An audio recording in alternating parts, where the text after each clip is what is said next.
Hey everyone, welcome back to this channel. स्वागत है आपका इस चैनल पर। और आज की इस वीडियो में we are going to translate a story from Hindi to English. आज के इस वीडियो में हम अनुवाद करने वाले हैं एक स्टोरी का। ये स्टोरी पास्ट में है। ओके, सो जो बच्चे अपने पास्ट टेंस की तैयारी कर रहे हैं, पास्ट की प्रैक्टिस करना चाहते हैं, this video is for them. All right, so without wasting any more time let's begin with the story. अच्छा, तो ये स्टोरी आपको स्क्रीन पर दिखेगी। You will see the story on the screen और हम उसे मिलके ट्रांसलेट करेंगे। So I am sure you are ready. So चलिए शुरू करते हैं स्टोरी के ट्रांसलेशन के साथ। सो जैसा कि आप देख सकते हो, स्टोरी आपके स्क्रीन पर लिखी हुई है। सबसे जो पहला सेंटेंस है दैट इज, एक बार एक गांव में एक जादूगर रहता था। तो can you translate this? Translate कर सकते हैं आप? वेल, ट्राई करिए। हाँ, आप माइंड में फ्रेम कर सकते हैं सेंटेंस को। वेल, मैं आपकी हेल्प करता हूं। तो देखिए, एक बार एक गांव में एक जादूगर रहता था, मतलब एक गांव में एक जादूगर था। तो हम एक बार के लिए क्या कह सकते हैं? वंस। एक बार के लिए क्या कहेंगे? Once. There was a magician. जादूगर मतलब मजिशियन। कहाँ था वो? इन अ विलेज। सो सेंटेंस क्या हुआ? Once there was a magician in a village. अब इस बेस पर आप कई सेंटेंस भी बना सकते हैं। जैसे एक गांव में एक साधु रहता था, तो आप बना सकते हैं once there was a saint in a village. आप ये कह सकते हैं एक शहर में एक माली रहता था, so once there was a gardener in a city. So इस बेस पर आप कई सारे सेंटेंसेस बना सकते हैं जो हम इनफैक्ट रोज बोलते हैं।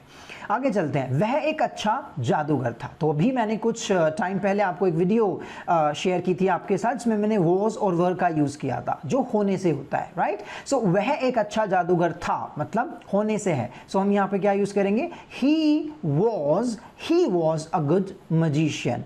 He was a good magician. Now next sentence देखिए। वह दर्शकों का मनोरंजन करने के लिए कई तरकीबें जानता था। अब ये सेंटेंस आपको बड़ा लग रहा होगा कि लेट्स लाइक ये एक सेंटेंस बड़ा, इट्स अ बिग सेंटेंस, इसको कैसे ट्रांसलेट करें? बट अरे चिंता की नहीं है कोई बात, I am there for you. Now understand. इसको ना देखो, समझिए आप। पहले आप इसको ऐसे करिए, समझिए कि हम इसको कैसे ब्रेक करके बना सकते हैं। सो वह दर्शकों का मनोरंजन करने के लिए कई तरकीबें जानता था। तो पहले बनाते हैं वह जानता था, क्योंकि ये पास्ट में है तो वह के लिए ही और जानने के लिए नो होता है, but we have to use second form. So he knew. Right, he knew. क्या जानता था वो? मैनी। अब तरकीबें मतलब ट्रिक्स, क्योंकि वो मैजिशियन था। सो ही न्यू मैनी ट्रिक्स। वो कई सारी तरकीबें जानता था। क्या करने के लिए? To entertain. किसको? ऑडियंस को। Simple, he knew many tricks to entertain audience, the audience. Okay, आगे चलते हैं। वह अपना जादू दिखाने के लिए दूर दूर तक जाया करता था। अब फिर वही बात, तो वह जाया करता था या वो जाता था। ठीक है, तो इसमें कंफ्यूज होने की जरूरत नहीं है। आप इसको दो तरीके से बना सकते हैं। या तो आप बनाइए he used to say, otherwise simple second form directly, he went to. अब ये देखिए, वह अपना जो देखिए दूर दूर तक जाया करता था, तो ही वेंट दूर दूर तक, उसको हम बोलते हैं far and wide. So sentence क्या हो जाएगा? He went far and wide to show his magic. आगे चलते हैं। वह दूर दूर तक काफी लोकप्रिय था। ठीक है, सो ही वॉज पॉपुलर। लोकप्रिय मतलब लोग उसको पसंद करते थे। He was popular far and wide. दूर दूर तक के लिए हम क्या वर्ड यूज करते हैं? Far and wide. आगे चलते हैं। एक बार पास के एक गांव में वह अपना जादू दिखा रहा था। कोई काम हो रहा था, पास्ट कॉन्टिन्यूअस है। सो एक बार के लिए वंस या वन डे, ही दिखा रहा था मतलब वॉज शोइंग।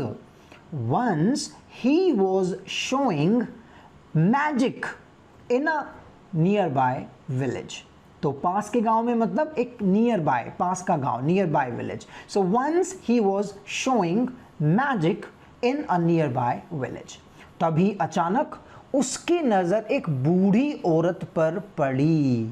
सो उसकी नजर पड़ी अचानक, तो सडनली ही सॉ मतलब उसने देखा एन ओल्ड वुमेन। ठीक है, नजर पड़ने का मतलब कुछ अलग से ऐसा कुछ नहीं बनाना है, सिंपल मतलब उसने एक बूढ़ी औरत को देखा। Suddenly he saw an old woman. आगे क्या लिखा हुआ है? जो उसे प्यार से देख रही थी, तो जो के लिए यहां पे क्या आएगा? Who. So who was looking at him lovingly. So suddenly he saw an old woman who was looking at him lovingly. Next, जब शो खत्म हो गया या शो खत्म होने के बाद वह मन से उतर गया। तो शो खत्म होने के बाद, पहले शो कर लेते हैं, तो after the show was over या once the show was over, या उससे बेहतर क्या है, जब शो पूरा हो गया, यानी कि after the show was over, वो स्टेज से उतरा। फिर again second form, he got of. तो उतरने के लिए हम क्या यूज कर लेते हैं किसी चीज से उतरने के लिए? Get off, off O double F. तो यहां पे क्योंकि we are talking about past, so will say second form. So he got off, he got off the stage.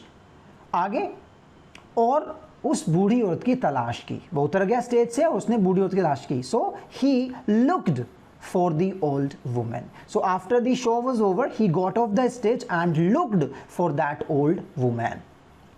Now कुछ देर खोजने के बाद, ये कैसे ट्रांसलेट होगा? ट्राई करिए।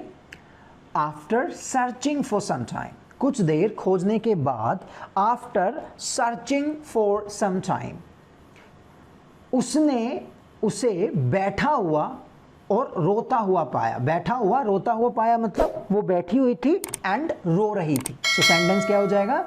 After searching for some time he found her sitting, पाया, he found her sitting and weeping.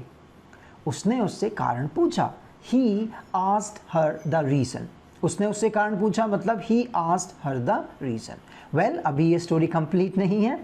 That was those only because I did not want to make a very long video for this, right? So this was the story. So my dear friends, ये एक story थी जो हमने translate की from Hindi to English, right? बहुत ज़्यादा tough नहीं थी, बहुत ईजी थी।